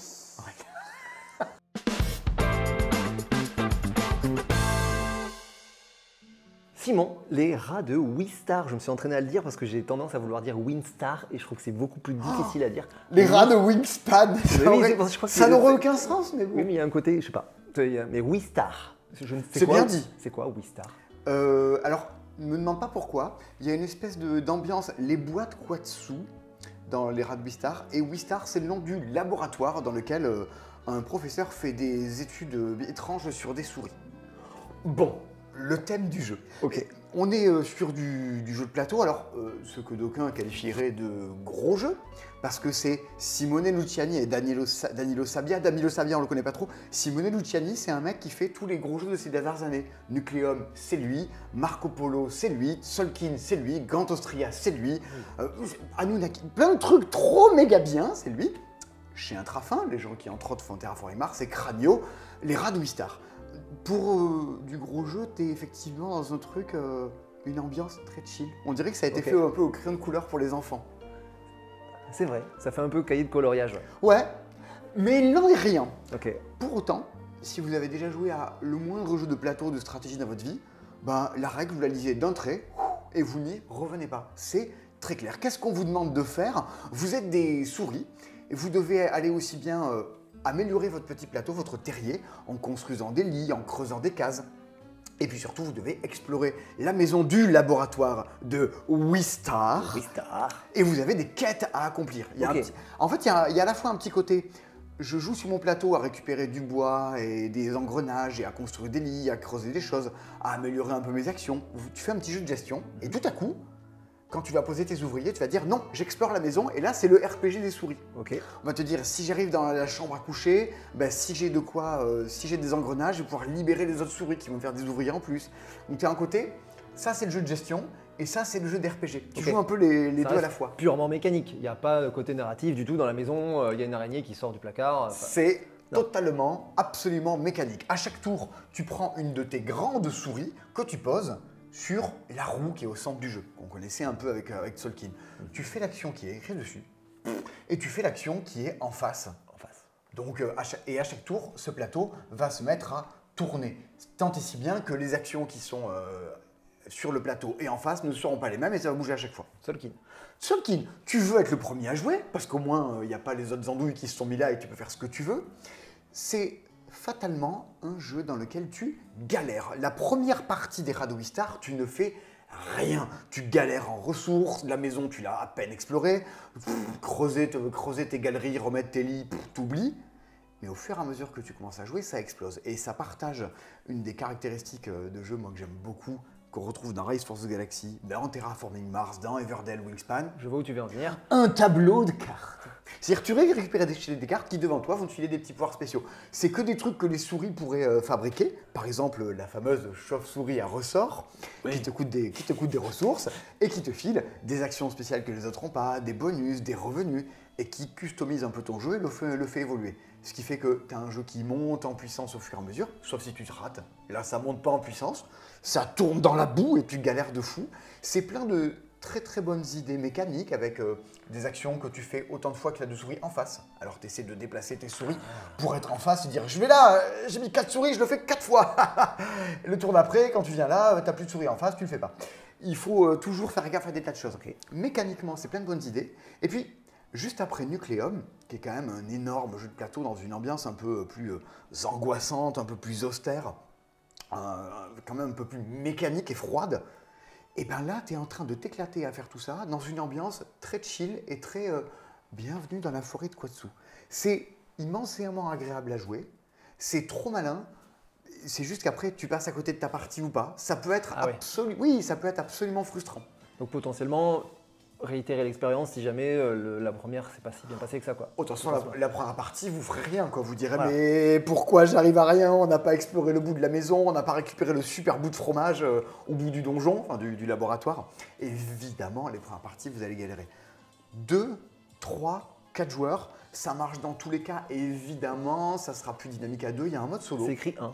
Je ne l'ai pas fait, les retours sont pas absolument dingues sur le mode solo. De toute façon, intra-fin, j'ai l'impression c'est mode solo. Ça arrive pas souvent quand même. Ouais, beaucoup, beaucoup. Mais le jeu a été développé pour, hein, c'est-à-dire que le côté verso du plateau Ok. est entièrement pour le mode solo. Il y a plusieurs niveaux de difficulté Ok. qui vont à ça. La seule chose, il y a plusieurs trucs, si vous dites, mais qu'est-ce qui est moins bien dans les rats de Wistar? Premièrement, il y a un truc très étonnant, c'est le premier jeu dans lequel il faut un tournevis. C'est-à-dire que, alors, je ne l'ai pas vissé, mais ta roue là, tu dois la visser avec un cruciforme. Non, mais pour de vrai. Pour C'est de pas vrai. une petite vis manuelle. Enfin, C'est une petite vis cruciforme. Et si Ok. tu le fais pas, ta roue elle est comme là, regarde, elle se barre. Voilà. ah. Donc ça c'est un peu la limitation de la chose. Et l'autre, je l'ai dit, bah, c'est que tu peux passer à côté de ta partie allègrement si tu te développes pas bien. Maintenant, après, des possibilités de développement entre les cartes, tes compétences, les quêtes qui vont apparaître, les missions au bout de la partie en termes de renouvellement de rejouabilité, c'est suffisamment solide. Bah, comme toujours chez Luciani, c'est trop bien, ça n'invente rien. Oui, c'est ce que j'allais dire. Est-ce que c'est pas trop proche des centaines de jeux de postes d'ouvriers qu'on a déjà vus et qui sont tous, enfin pas tous les mêmes, mais qui reprennent la même chose, quoi. Parce que- Si, Oui. mais hélas, c'est très bien fait. Et vu que la frontière entre je vais rien arriver à faire et ça va décoller, elle est un peu tenue.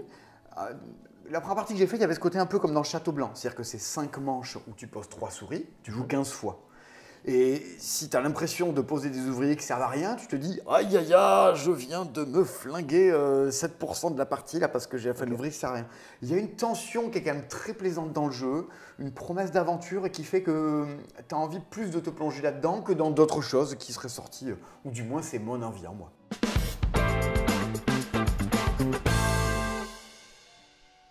On reste en Italie, non plus avec Simone Luciani, mais avec Stefano. Di Silvio. Ça m'a coûté un petit côté sommelier. Ouais. On reste en Italie avec ce vin qui a des notes de Coteau de Vérone, peut-être. Bon, bah là, on reste en Italie, mais aussi en Amérique, parce qu'a priori, Nanox Game, c'est l'éditeur américain. Ils ont trouvé ce jeu, je sais pas comment, avec Stefano, qui c'est son premier jeu à cette personne, et bah franchement, Pour un premier jeu, boum. ça va. Après, c'est rigoureusement le genre de jeu qu'on aime bien. C'est ça, c'est du jeu de combo de cartes. Donc Ouais. forcément, bon bah voilà. On en parlait juste avant de dire, mais on est où? On est quelque part du côté de Veil of Eternity. Ouais, dans le jeu restreint, mais où il faut trouver sa voie et aller au bout. Ouais, c'est ça. J'ai des cartes de partout qui font des combos entre elles et il faut que je m'en sorte le mieux possible avec tout ça. Mais il y a un côté donc tableau building, donc on va avoir des cartes, on va avoir de la pose d'ouvrier, un peu de majorité, donc il y a plein de choses à faire. Mais oui, le cœur du jeu, c'est les combos. J'ai mes cartes et il faut que j'arrive à mettre un plan en place et à dérouler tout ça et à trouver les trucs qui combotent bien. Qu'est-ce qui se passe? C'est quoi l'idée d'Eventfall, Nicolas? Eventfall, on incarne une assemblée de sorciers et de sorcières. On va acquérir des lieux de pouvoir. On va venir y poser des rituels pour les accomplir, pour gagner des ressources, etc. On va recruter des spécialistes, qui sont des personnages comme ça qu'on va venir placer sur le côté de notre plateau et qui vont nous changer les règles du jeu. Il Pour coûte, nous, il coûte personnellement. cher, c'est con, c'est un enfer. Il coûte cher, mais il rapporte un peu de points. Et surtout, vraiment, il change la façon de jouer, quoi. En fait, d'entrée de jeu, tu vas vite en mettre de ces Il conseillers. il faut trouver sa voie. Comme dans Tintin, il y avait un truc, il faut trouver la voie. Lao Tzu a dit il faut trouver la voie. Il y a ça dans Tintin? Il y a un album de Tintin là-dessus. Bon, Il y a bref, ça dans Dune, non? il faut trouver sa voie et foncer dedans.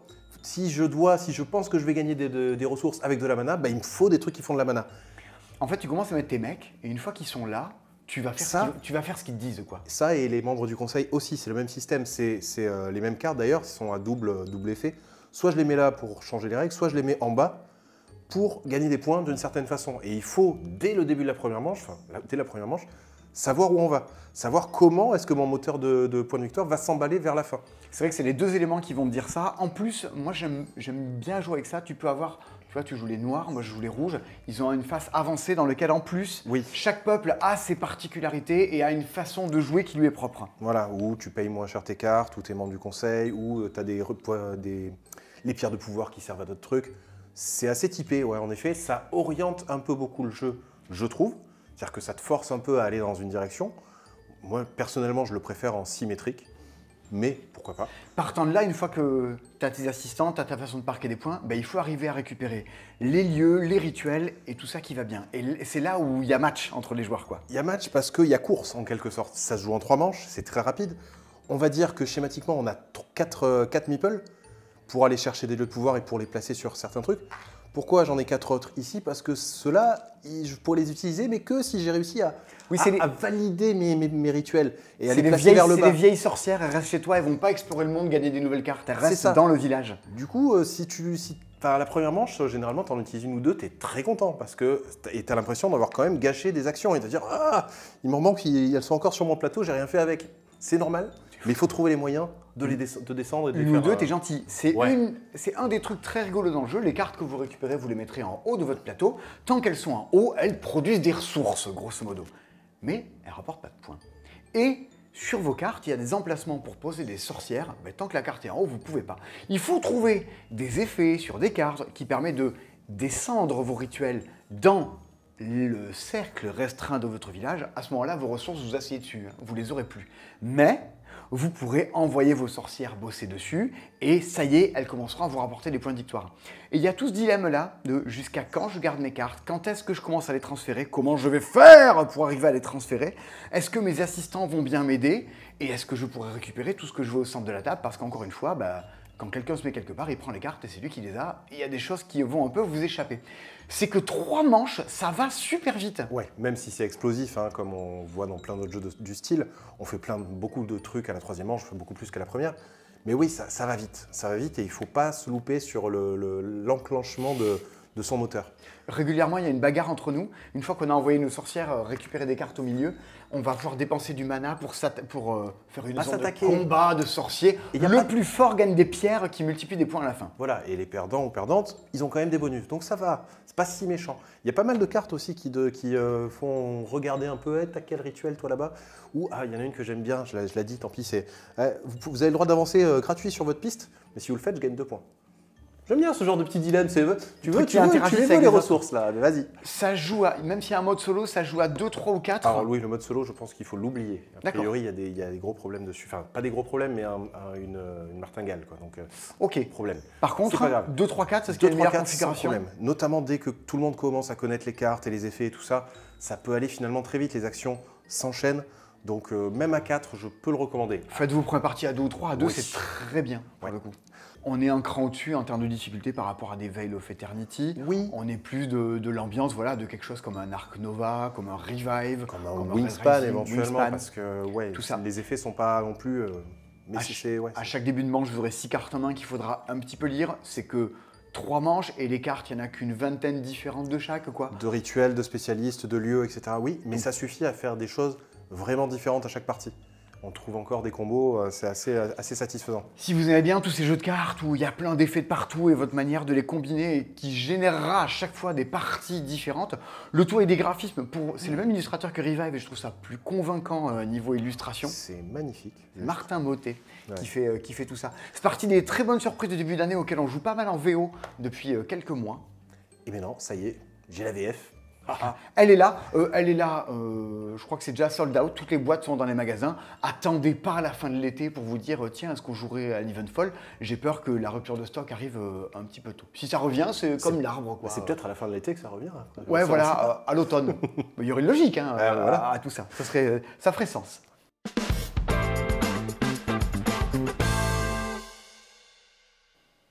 Une 50aine d'heures de jeu, une énorme boîte avec une campagne coopérative dans l'espace. C'est quasiment un jeu vidéo, mais c'est un jeu de société. Yes. C'est ISS Vanguard, vous l'avez fait tous les deux. Toi, tu l'as fini, Tony, tu l'as fini, archi fini. Nicolas, tu es en train de le faire. Oui, je suis au tout début, moi, comparaison. Et toi, ça a dévoré ta vie les dernières semaines et les derniers mois. Mais vraiment, les gens ne me voyaient plus. Je suis désolé, mais... Qu'est-ce que tu as fait ce dimanche, Tony? Je me suis levé. J'ai joué à Vanguard et un manger, puis vers minuit et demi, je suis allé me coucher et on a arrangé le jeu. Ah oui, d'accord, d'accord.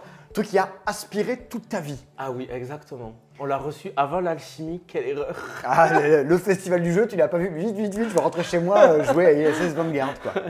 C'est du jeu de chez Awaken Realms. Ouais. Mais toi, tu aimes beaucoup les jeux de chez Awaken Realms? Oui, parce qu'ils font des gros jeux. Et voilà, les trucs où il y a des campagnes, tout ça, c'est plus... Des gros jeux d'aventure. C'est plus ta carte. Mais Nico, t'en as fait quelques-uns aussi de ces gros jeux d'aventure. Oui, moi j'aime bien aussi. Moi, j'ai des réserves sur d'autres aspects du jeu. Mais en tout cas, narrativement et sur la création d'univers et tout ça, ils savent faire des choses. Partant de là, c'est quoi ce truc qui dévore votre vie, qui est quasiment un jeu vidéo? On en a parlé juste avant. Ouais. Qu'est-ce qui va se passer? Qu'est-ce qu'on a le droit de s'attendre dans Vanguard? Dans ISS Vanguard. Dans ISS Vanguard, eh bien en fait, c'est tout simple. En fait, on va incarner des gens qui sont dans un vaisseau spatial qui ont, pour la petite histoire, ils ont découvert des nouvelles technologies, on part découvrir l'espace et boum, on tombe sur l'œil du vide au tout début et c'est là que tout commence. L'énorme space opéra commence. Ok. Ouais. partant de là, c'est coopératif. Tu fais une Ouais. campagne avec des gens dans lesquels à chaque fois tu vas explorer des planètes différentes. Et c'est exactement ça. Mais surtout, je crois qu'il y a une partie, d'accord, on joue, on explore des planètes, mais il y a un interjeu qui est très chouette aussi. Entre chaque partie, il se passe C'est des ça. choses. D'où le titre en fait, ISS Vanguard, c'est le nom du vaisseau principal. Et en fait, ce qui est vraiment, je pense que pour toi c'est pareil, ce qui nous a surpris, c'est que le cœur du jeu n'est pas forcément l'exploration des planètes. Le cœur du jeu, c'est ce classeur qui en fait représente ton vaisseau. Donc au début, c'est très bizarre. Oui. Tu ouvres la boîte de jeu, tu as un classeur, veuillez ranger les intercalaires. On dirait un classeur Pokémon dans lequel tu mets tes cartes collector. Et ça, alors, ça a le même effet.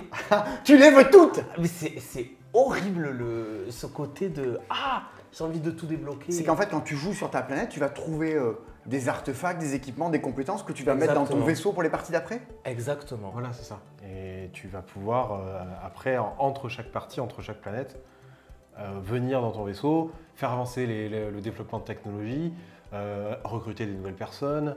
Tu peux aussi, il y a quoi d'autre? Fabriquer des objets. Fabriquer des objets. Tu peux résoudre les problèmes qui se passent dans ton équipage parce que on est des humains.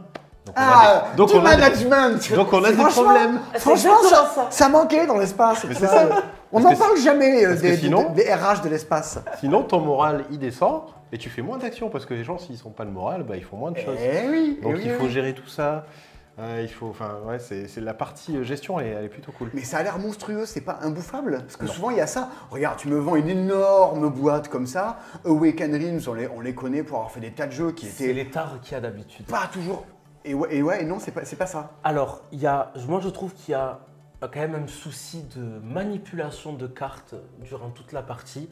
Le jeu le jeu te dit constamment prends cette carte, fais ceci, range cette carte. Comme dans tous les jeux évolutifs ou Legacy. Exactement. Prends l'autocollant 140. Oui, voilà, c'est ça. Donc ça, c'est un peu lourd. Par contre, ce système de classeur, c'est vraiment super parce que du coup, déjà, ça nous fait un récap de où est-ce qu'on en est parce qu'on a notre objectif qui est bien écrit quelque part. Je trouve que ça te bouffe pas trop le cerveau. Et au début, tu te dis, bon, ça va durer 5 minutes.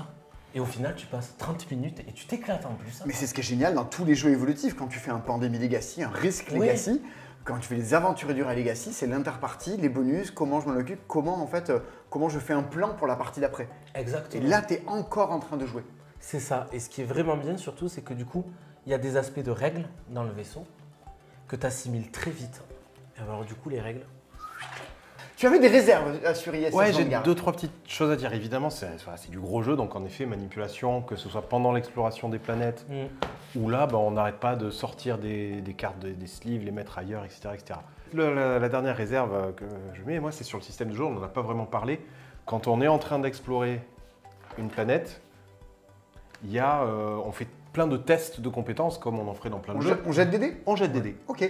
Et c'est le on jette des dés. principe, Quand on n'a plus, il faut que tu te reposes. Donc tu passes une action à te reposer, à récupérer des dés, et tu n'en récupères que la moitié de tes dés. Donc tu es tout le temps en train d'être un peu à la Tainted Grail où il fallait farmer pour des ressources, pour allumer les menhirs. Là, il faut penser à se reposer régulièrement, trop régulièrement, je trouve. C'est surtout au début que ça arrive. Parce qu'au début, tu n'as pas beaucoup de dés. Pas beaucoup de dés. Mais il faut forcément que tu explores. Et en fait, plus ton plateau de personnages est expérimenté, parce qu'en fait, il y a énormément de personnages, mais ils sont divisés en 4 secteurs. Sécurité, il y a l'éclaireur, le garde du corps, la science, voilà. Et c'est ces 4 secteurs qui vont faire les missions. Tu choisis un personnage. Et vraiment, de partie en partie, tu peux augmenter le nombre de TD en plus 1. Et quand même, c'est pas tout de dire, ok, Alors oui. c'est pas tout de dire, c'est gros, c'est pas mal. Ça a un intérêt par rapport à tous les autres jeux du genre. Est-ce que ISS Vanguard, à qui tu vas conseiller ça dans un monde dans lequel il y a Etherfield, dans lequel il y a Voyage en Terre du Milieu, dans lequel il y a des zombicides, dans lequel il y a tout plein de jeux en campagne avec des histoires? À quel point celui-ci est différent des autres? Qu'est-ce qui se passe dans celui-là qui va le différencier de... Je pense que c'est une bonne porte d'entrée pour les jeux Awaken Realms déjà. Parce que comme les règles ne sont pas si compliquées que ça, il y a la partie tuto qui est vraiment... Qui est bien faite. On suit ce que nous dit la partie, on l'a fait, c'est hyper fluide. Et je pense vraiment pour les gens qui ont peur, parce que C'est super effrayant, hein? ça fait peur, le prix est effrayant, on n'a pas envie de mettre autant d'argent pour un truc. on va le sortir et on va pas y jouer plus de Vous, 2 vous, heures. vous l'avez fait, on en parle en vidéo, c'est vos boîtes, hein, c'est pas du tout. Oui, c'est nos boîtes. Oui, Ah ouais. oui, Ouais, oui, tout à oui. fait, ouais, pour le coup. Ah oui. Ouais, c'est pour ça. Non, mais il y a une quantité énorme de matériel déjà. Et au niveau implication de jeu, bah. Ouais, enfin, tu vois, Tainted Grail, c'est médiéval fantastique. Etherfield, c'est aussi très particulier. Ouais. Là, ça peut plus parler à des gens qui veulent de la SF, déjà, Ah oui. de la science-fiction. Mais Et au-delà de ça, c'est prenant quand même. Ah ouais, c'est Il y a- prenant. il y a un côté très. Bah, le logbook est énorme aussi, il y a plein de textes, il y a plein de choses à lire. L'univers, moi, comme je dis, dans les Woken Dreams, c'est vraiment l'écriture et l'univers qui me portent malgré un système. comme dans Tainted Grail, où tu quasiment un Exactement. roman dans lequel tu te balades, bah, Là, c'est un peu ça. Hein. Ah oui, là, c'est une saga, quoi. C'est. si au final c'est plus facile à prendre en main, à s'immerger là-dedans, que le système de jeu est immensément rigolo, quitte à ce que tu le bidouilles pour ajuster ta difficulté, que tu as l'impression de te plonger dans quelque chose qui soit aussi vaste et possible qu'un jeu vidéo. Tu vois, on en parlait tout à l'heure avec Backstories. Backstories, il y a un couloir. Oui, tu oui, vis oui. l'aventure, mais tu suis ce que dit le jeu. Là, la sensation de liberté et d'exploration est encore plus vaste. Il y a ce côté complétiste du jeu vidéo, comme tu veux toutes les cartes Pokémon Ah oui, derrière. ça. Ah oui, voilà. Là, pour le coup. Bah, du coup, Bingo Banco, si ça arrive à parler à la fois à des gens qui veulent se dire vas-y, on se lance dans ce type de jeu et que ça parle aussi bien aux gens qui adorent tous les jeux du genre, bah youpi, et c'est ça, c'est ce qui fait qu'a priori, on en parle aujourd'hui. C'est ça. Et même pour convaincre un tout petit peu, on a une collègue qui s'appelle Lucie, que vous n'avez jamais vue, qui elle aime plutôt les jeux où on bastonne, où c'est du direct. J'ai joué avec elle au Radouistar, à tous les Bah jeux voilà. d'ouvriers, tout ça, ouais. Et bien, elle a sa boîte et elle s'éclate à jouer en solo. En solo, ouais. Donc ça a bien marché pour elle aussi, quoi. Bon, bah trop bien. Voilà. ISS Vanguard, vous saurez ce qu'il y a dans la boîte. Il y a toujours une question de, comme tu l'as dit, hein, ça coûte cher. Qu'est-ce qu'il y a dedans? Bah, on vous donne l'assurance que là-dedans, voilà ce que vous allez pouvoir en trouver. Et j'espère que vous éclaterez autant que nous.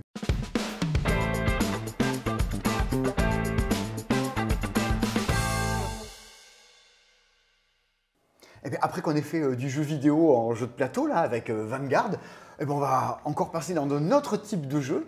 Je crois que c'est une des premières. Voilà, on n'en parle pas souvent du jeu de rôle en vidéo a priori. Hein. Bah non, C'est- en jeu de rôle, on avait dû faire Alice is Missing. C'est un peu particulier, là c'est du jeu de rôle pur et dur. C'est du jeu de rôle avec des joueurs et des joueuses, un EMJ ou une MJ, un écran derrière lequel se planquer pour lancer des dés et vérifier des choses, etc. Et un nom rigolo, Weizen. Weizen. Weizen, c'est un univers scandinave dans lequel il y a des monstres en quelque sorte, des Wesen, des créatures un peu... C'est pas vraiment des monstres en fait, c'est juste à la base des créatures un peu surnaturelles mais qui font leur vie de leur côté. Et là, on est au début des années 1900, il y a une industrialisation un peu partout et bah, ça embête un peu certaines créatures. En fait, le fait qu'on ne croit plus à ces créatures, ça les fait devenir un peu dingos par certains aspects. Nous, on est des clairvoyants, on va incarner des clairvoyants, c'est des gens qui, par un événement qui leur est arrivé, ont ouvert les yeux et voient ces créatures maintenant. Ok, le Ghostbusters Cthulhu en Scandinavie, c'est Weizen. Mais c'est pas du Donjon et Dragon. Alors oui, c'est là où je venais en venir. C'est du jeu de rôle, mais donc tu te retrouves avec un maître du jeu, tu jettes des dés, tu fais des combats contre des Il y a créatures. des dés, tout ça, mais le système est très simple. Le truc, c'est qu'en effet, c'est pas du combat. C'est-à-dire qu'en général, au moment où on se retrouve à combattre une créature, un Wesen, c'est trop tard. Comme dans l'appel de Cthulhu, il faut mieux arriver à trouver comment apaiser, exorciser ces créatures, trouver comment s'en débarrasser sans qu'il y ait des bains de sang partout. Comment ça se passe une session? Déjà, la première session, ça va être un peu la session de je crée mon personnage. Et ça, alors il y a des archétypes qui sont fournis, c'est-à-dire que vous allez pouvoir devenir un prêtre, un médecin, une universitaire, un chasseur. Il y en a une dizaine, douzaine. Et vous allez aussi devoir gérer vos compétences, ça c'est à part. Il y a aussi un système qui est rigolo, c'est un système de ressources. C'est-à-dire qu'on va déterminer au départ si votre personnage il est plutôt riche ou plutôt pauvre. Si vous allez avoir... ouais, je veux jouer un pauvre. L'autre chose qui est sympa, c'est le côté, on va avoir une motivation, un traumatisme et un secret. La motivation, c'est pourquoi on est en train de s'embêter avec des Wesen, pourquoi on est en train d'aller les chercher, de résoudre leurs problèmes, etc. Le traumatisme, c'est raconter un peu l'événement qui nous a permis d'ouvrir les yeux et de comprendre qu'il y avait des créatures. On a été dans un incendie, on a été sauvé par un truc mystérieux, Ma gamine a disparu pendant la nuit. ce genre de choses. Et là, paf. Et le secret, ça c'est un truc qui est très rigolo, c'est un secret qu'on ne va pas dire aux autres joueurs et joueuses, on va le dire au MJ, qui va s'arranger pour le faire ressortir pendant un scénario plus tard. Je crois qu'il y a une des choses qui est en parallèle avec les Dixièmes du Roi, ou même Vanguard qui était là juste avant. Entre chaque partie, il y a une partie QG. Oui, en quelque sorte. Une fois qu'on est revenu au QG, au château, on va pouvoir le faire évoluer. C'est-à-dire que on aura gagné des points d'expérience Et en fonction de ça et de notre niveau de richesse, on peut se dire, bon, bah, je veux engager un cuisinier, comme ça on pourra partir en mission avec des petits plats sympathiques. Je veux engager un forgeron, comme ça il nous prépare des arbalètes ou ce genre de choses. Après, ça a la contrainte d'un jeu de rôle de un maître du jeu qui doit s'approprier l'univers, le faire vivre Oui, et faire bien sûr. ce boulot de C'est ça. MJ. Mais ce que tu dis, c'est que c'est très bien fait, que ça diffère un peu de tous les trucs très virilistes et combats qu'on peut trouver dans Là, ce style de jeu-là. je ne peux pas le dire assez, c'est de la recherche, de l'enquête, et on ne va pas taper sur des gens. On peut taper sur des humains, on ne tapera pas sur les créatures, par exemple. Et ouais, ça change complètement la vision du truc, c'est-à-dire qu'on passe beaucoup plus de temps à discuter et à réfléchir qu'à avancer et à taper, éventuellement. Bon, il y a toute une branche du jeu de rôle scandinave qui est plus là-dessus, sur le Oui. ressenti, sur l'enquête, mais même si ça se passe en Scandinavie, c'est pas le style de jeu. Non, qu'on non, entend. parce que ça pourrait complètement s'adapter, et c'est d'ailleurs un peu ce qui se passe avec les suppléments. Ça, c'est des livres en plus. En plus du livre de base, il y a un livre de scénario, ok, et il y a un livre qui s'appelle l'Alsace mythique, qui est globalement la transposition de notre société en Alsace. J'ai peur des flammes-cuches. Non, C'est pas mon des secret. flammes-cuches. Bref, il y a des créatures vraiment typiques alsaciennes qui sont décrites dans ce livre-là et qui permettent de mettre en place des scénarios dans un autre cadre. Toujours aussi 1900 chelou, mais ouais, c'est vraiment ça.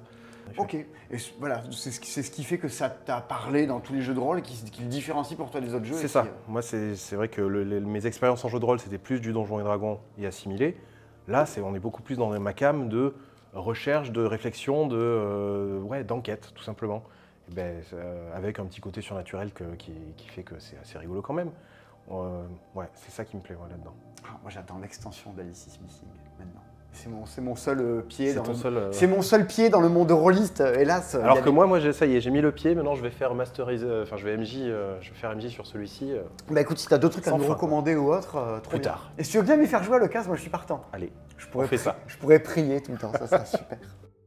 Je suis en train de me demander, sorti de la vidéo, c'est quoi les 2 jeux que je retiens dans la sélection de ce temps-ci. Bon, évidemment, Robotrick. Je crois qu'on l'aurait bien compris dans la vidéo que vraiment, je trouve qu'il se passe quelque chose. Et soit les Radouis Stars, soit Evenfall. Ah, l'art de pas arriver à choisir. Donc, pourquoi choisir? Il y a tellement de choses différentes. Vous avez des jeux à cocher, des jeux d'argent, des jeux de pli, des jeux d'ambiance, des jeux de plateau, des jeux de cartes, du jeu vidéo, du jeu de rôle, du jeu narratif, du jeu de gestion. C'est assez riche en termes de diversité et de profusion. On est en juin 2024. Au moment où on tourne cette vidéo, je pense que la prochaine fois qu'on se revoit pour parler des vidéos des meilleurs jeux, ça sera sans doute à la rentrée, horizon septembre. Et voire même, on se reverra pour parler des jeux qui arriveront d'ici la fin de l'année, avec à chaque fois notre grand plan séquence au festival de Vichy, dans lequel on vous montre tous les jeux à sortir. Si vous avez joué à des choses pendant la période qui vous ont plu, qui sont en train de sortir ou que vous avez envie de partager avec les gens, la section des commentaires est faite pour ça. Et nous regarder en train de parler des jeux, c'est cool, mais il faut que ce soit un peu une communauté pour discuter de tout ça. Vous pouvez nous rejoindre sur Discord, dans lequel il y a des centaines et des milliers de gens qui discutent chaque semaine, chaque mois des jeux de société auxquels ils ont joué, qu'ils ont reçus, s'échangent des astuces sur les jeux. Donc tout ceci est de la matière vivante, appropriez-vous-le, partagez-le avec les autres. Et si vous venez à Toulouse cet été nous voir, vous verrez, si vous nous suivez sur cette chaîne, sur la chaîne secondaire, qu'on a encore plein de surprises pour vous et plein de super idées de vidéos et des super jeux qui vont encore sortir cet été. Moi, il y a 1% que j'attends beaucoup et qui me fait beaucoup marrer. Je ferai d'autres vidéos encore pour regarder tout ça. A bientôt pour de nouvelles aventures. Amusez-vous bien avec tous ces jeux-là que vous pouvez nous commander. C'est Tony qui va pouvoir vous expédier tout ça en mettant des cartons, vous emmenez dans les jeux. Voici encore un épisode des meilleurs jeux du passe-temps avec des gens qui font vivre les jeux. Merci de nous avoir suivis. Amusez-vous bien avec tout ceci. Salut. Quoi? Le pâté de chez Esco. C'est quoi? Le pâté de chez Esco? C'est quoi le pâté de chez Esco? C'est une marque de pâté, le pâté de chez Esco. Ouais, C'est le meilleur pâté du monde. Ah mais non, je sais pas. J'ai Le un meilleur pâté du autographe. monde, c'est le pâté de ma maman. Non, c'est le pâté de chez Esco. Ah bon. J'ai un autographe. Oui, je suis allée le T'as voir. un autographe du monsieur qui fait du pâté? Oui, parce que tous les anniversaires, j'ai du pâté de chez Esco. Ah bon? Ouais. Et du coup, j'ai son autographe sur un t-shirt que j'ai acheté exprès pour qu'il me signe l'autographe. Tu sais, les gens, ils vont se voir, ah, signe un autographe. Oh, monsieur Pâté, un autographe. Monsieur Hénaf.